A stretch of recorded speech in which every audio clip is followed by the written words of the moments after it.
সকালবেলায় কার মুখ দেখে উঠেছি কি জানি, মরতে মরতে বেঁচে গেলাম। এ বাবা,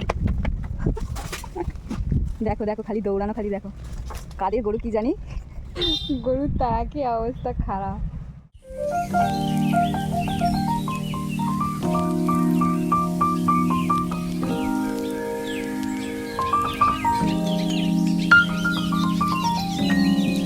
শুভ সকাল বন্ধুরা, সবাই কেমন আছো? আশা করি সবাই ভালো আছো, আর আমিও কিন্তু বেশ ভালো আছি। ঘুম থেকে উঠে চোখ মুখ ধুয়ে চলে এসেছি চুলটা আঁচড়াতে। আর ওদিকে মেয়ে কিছু একটা বলছিল, আর সেটারই উত্তর দিচ্ছিলাম আমি। রোজ রোজ যে পরিমাণে হেয়ার ফল হচ্ছে, মনে হচ্ছে তো দুদিনেই আমি টাকলা হয়ে যাব। এমনিতেই তো কপালখানা একদম ফুটবল খেলার গ্রাউন্ড হয়ে গেছে, তারপর তো এবার গোটা মাথাটাই হয়ে যাবে। এখন চলে যাচ্ছি ব্রাশ করতে, কারণ আমি সকালে ব্রাশ করিনি, এইবার ব্রাশটা করব। তখন চোখ মুখে জল দিয়ে ধুয়ে নিয়েছিলাম। আর ব্রাশ করে জল টল খেয়ে চলে এসেছি বিছানা গোছাতে। আর এই সকালের বিছানা গোছানো, সকালের কাজকর্ম যেগুলো, এটা তো সমস্ত গৃহবধূদেরই নিত্যকর্ম, তাই আর নতুন করে কি আর বলবো বলো। ভিডিওটা দেখতে থাকো। আর হ্যাঁ, ভালো লাগলে ভিডিওটা অবশ্যই একটা লাইক কমেন্ট করে যেও। ফাইনালি বিছানা গোছানো তো কমপ্লিট হয়ে গেছে, এবার ঝাড়ু দিয়ে নেবো। আচ্ছা, তোমাদের কাছে একটা কথা জিজ্ঞাসা করছি, তোমাদের বাড়িতেও কি এত টিকটিকির উপদ্রব হয়? আমাদের বাড়িতে তো প্রচুর টিকটিকির উপদ্রব, কেন জানি না, কিছুতেই যায় না। কত কিছু করি, কত তারাই কিছুতেই যায় না। সেই জন্য রোজ রোজ এত নোংরা হয়, চারিদিকে পটি করে দেয়। সেই জন্য সকালবেলাতে আমি যতক্ষণ না ঘর ঝাড়ু দেবো না, আমার শান্তি নেই। আর কোনো কিছু আলগা রাখতেও ভয় লাগে, এত টিকটিকির উপদ্রব কী আর বলবো। টিকটিকি আর মাকড়সা কেন আসে আমি জানি না আজ পর্যন্ত, বাট রোজই প্রায়ই আমি সাফ সাফাই করি, প্রায় মানে রোজই। খাটের নিচেটা তো আমি রোজই মুছি বলতে গেলে, এক দুদিন ছাড়া ছাড়াই। আর মাকড়সার জাল, মাকড়সা যেখানে বাসা বাঁধে সেখানগুলো রোজই পরিষ্কার করি ঝাড়ু দিয়ে। লম্বা ঝাড়ুটা ওই জন্যই কেনা হয়েছে।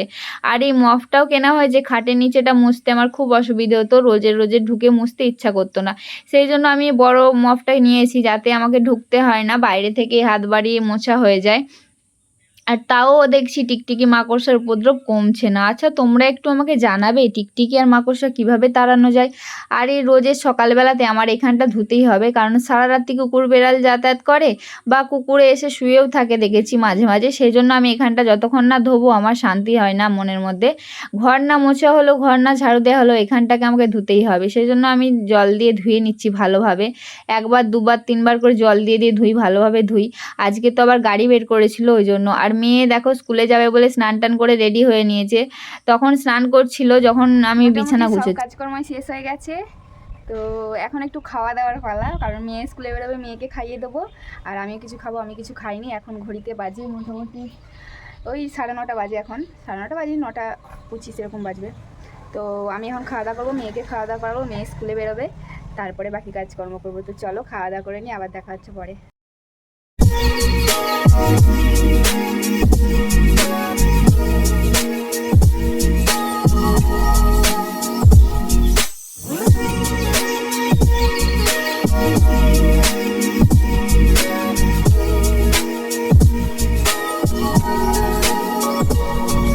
সামনে দুটো গরু বেঁধেছে, বেড়া গাছগুলো একই পড়ে গেছে, আবার গরুগুলো দেখছি টানাটানি করছে। জানি না, বেড়া গাছগুলো ওইদের জমিতে সব পড়ে গেছে, দেখো ঝড়েতে বৃষ্টি হয়েছে তো বাঁশগুলো নষ্ট হয়ে গেছে, তারপরে আবার গরুগুলো টানাটানি করছে। জানি না গাছগুলো থাকবে কি না। বেশ ভালো লাগছে, এই দিকটা আমি একাই থাকি, গরুগুলো আছে তো মনে হচ্ছে যেন কেউ আছে। যাক, কোনো অসুবিধা নেই। ওই দেখো যাদের গরু বেঁধেছিল বলছিলাম, ওদের একটা গরু চলে এসেছে দড়ি ছিঁড়ে। ওই দেখো, ওই দেখো, দেখছো দড়ি ছিঁড়ে এখন এইদিকে চলে এসেছে। আর এইদিকে এখন আমাদের গাছ আছে, জামরুল গাছ আছে। হ্যাঁ, দিয়ে বাবারে, দেখো দেখো খালি দৌড়ানো, খালি দেখো কাদের গরু কি জানি, গরুর তাড়াকে, গরুর তাড়াকে অবস্থা খারাপ। দৌড়, আমি দৌড়েছি, ওই দিকে পালিয়েছে। মেয়ে স্কুলে চলে যাওয়ার পরে আমিও খাওয়া দাওয়া করেছি, খাওয়া দাওয়া করে শুয়ে শুয়ে একটু ফোন দেখছিলাম। তো ফোন দেখতে দেখতে ভুলেই গেছি যে 12:30 বেজে গেছে। তো এত সিরিয়াল দেখার নেশা, কালকে দুটো সিরিয়াল দেখা হয়নি। কালকে তো মানে হটস্টারে দেখি, আমি এমনি সিরিয়ালের চ্যানেল সাবস্ক্রাইব করা নেই। তো হটস্টারে তো কালকে দেয় না, আজকে দেয়। তো সিরিয়াল দেখতে দেখতে আমি ভুলেই গেছি যে 12:30 বাজে। তারপরে রিল দেখছিলাম, কিছুটা ভিডিও দেখছিলাম। ফোন দেখার এত নেশা হয়েছে যে 12:30 বেজে গেছে, আমি ভুলেই গেছি। দেখছো ওই দেখো 12:33 বাজে। আমি কখন রান্না চাপাবো বলো তো? একটু চলো তাড়াতাড়ি রান্নাটা চাপিয়ে দিই। রান্না করতে হবে, 1:45 বাজে, 1টা বাজলে চলে আসবে। আজকে একটা তরকারি করবো, লাউ শাকের তরকারি করবো। এই তরকারিটা খুব ভালো লাগে খেতে, তোমরা করে দেখতে পারো। এই হাফ বেগুনটা আর এই পটলগুলো রেখে দেবো, কারণ হচ্ছে ওবেলা রুটি করব। আর কর্তা মশাই হচ্ছে পটল ভাজা আর বেগুন ভাজা দিয়ে রুটি খেতে খুব ভালোবাসে, ওই জন্য ভাবলাম রুটির সাথে করব। আর একটু মিষ্টি নিয়ে আসতে বলবো, মিষ্টি নিয়ে আসলে হয়ে যাবে। তো এগুলো ওবেলার জন্য রেখে দিচ্ছি।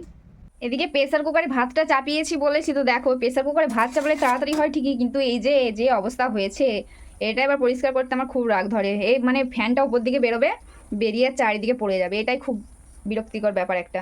আচ্ছা, এটা কি সবারই হয় না আমার প্রেসার কুকারটাতেই হয়? আমি কিছু বুঝতে পারছি না। আর এই দেখো মোচা সেদ্ধ করেছিলাম, মোচা যে দাগটা কিছুতেই আমি মেজে তুলতে পারছি না।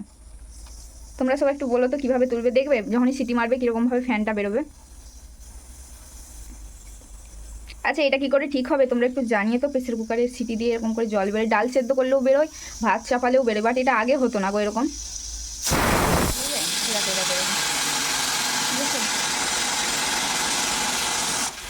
এই গ্যাসটা সব মোছা হয়ে গেছে। আর এদিকে আছে তরকারিটাই, দেখো শাকের তরকারিটা, এটাতে ভাত আছে। কর্তা মশাই চলে এসেছি, আর আমি এখন যাবো স্নানে, শ্যাম্পু করবো। এদিকে দেখো কর্তা মশাই চলে এসেছি। তো চলো স্নান করে আসি, তারপরে দেখা হচ্ছে।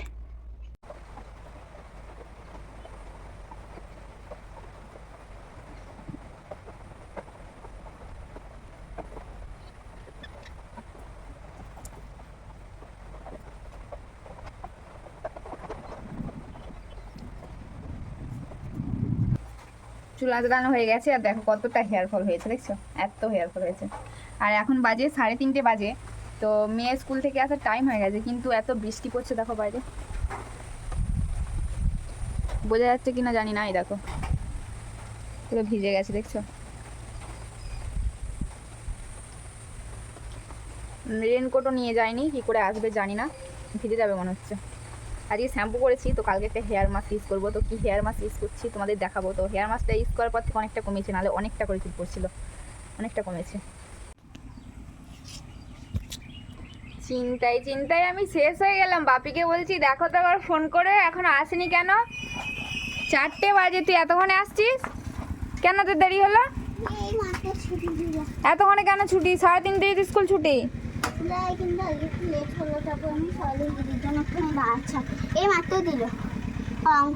আমার চিন্তা হয় তো, অঙ্কটা করাতে দেরি হলো হেডম্যাম। স্কুল থেকে দেরি করেছে টেনশন দেওয়ার পরে এখন খাওয়া দাওয়া করে দেখো ফোন ঘাঁটছে। এখন ফোন ঘাঁটা চলছে, আজকে পড়া নেই ওই জন্য আজকে ফোন ঘাঁটা চলছে। কতক্ষণ চলবে ফোন ঘাঁটা? ফোন দেখা কতক্ষণ চলবে? 2 ঘন্টা? মানে এখন 5টা বাজে, 7টা পর্যন্ত ফোন ঘাঁটা চলবে? চোখটা তো এমনিতেই খারাপ হয়ে যাবে। কারণ ফোন ঘাঁটছে, ফোন দেখুক একটুখানি। 2 ঘন্টা দেবো না, আধ ঘন্টার মতো দেবো। তো তার মধ্যে আমি একটুখানি রাতের খাবারটা করে নিই। আজকে রাতে একটু পরোটা বানাবো, সেই জন্য এই দেখো এখানে আটা আর ময়দা মিক্স করে মাখা হয়ে গেছে, বেলবো একটুখানি।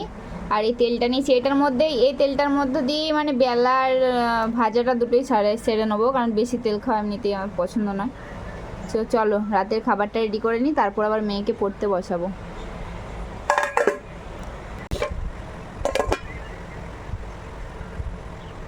আমি একটা একটা করে পরোটা বেলে নিই, তোমরা সাথে থাকো। আচ্ছা, তোমরাও কিন্তু বলে যাও রাতের ডিনারে তোমরা কি বানাচ্ছ। আমি তো পরোটা আর পটল ভাজা, বেগুন ভাজা বানাচ্ছি। তোমরা কি কি বানাচ্ছ একটু বলে যাও কমেন্টে।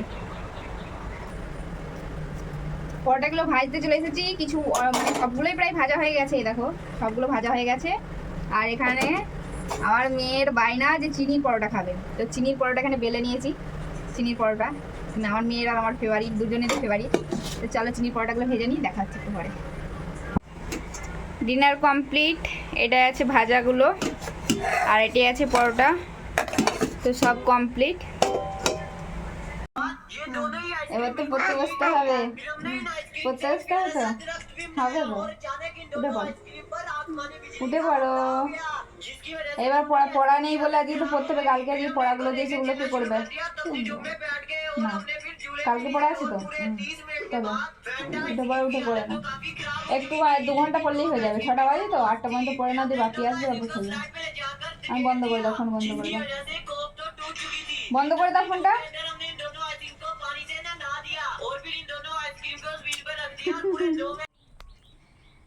তো এখন বাজে 6টা, মেয়েকে পড়তে বসাই, কারণ আজকে ওর পড়া নেই বলে বাড়িতে তো পড়তে হবে, কালকে পড়া দিয়েছে অনেকগুলো, তো সেগুলো পড়িয়ে নিই। আর রাতের তো খাবার রান্নাবান্না হয়ে গেছে সব, এবার কর্তামশাই আসবে, খাওয়া দাওয়া হবে, ঘুমিয়ে যাব। আজকের ব্লগটা এই পর্যন্তই রইলো, সবাই ভালো থেকো, সুস্থ থেকো, আর আমার ভিডিওটা যদি ভালো লাগে একটা লাইক কমেন্ট শেয়ার করে দিও। থ্যাংক ইউ সো মাচ যারা যারা ভিডিওটা শেষ পর্যন্ত দেখেছো।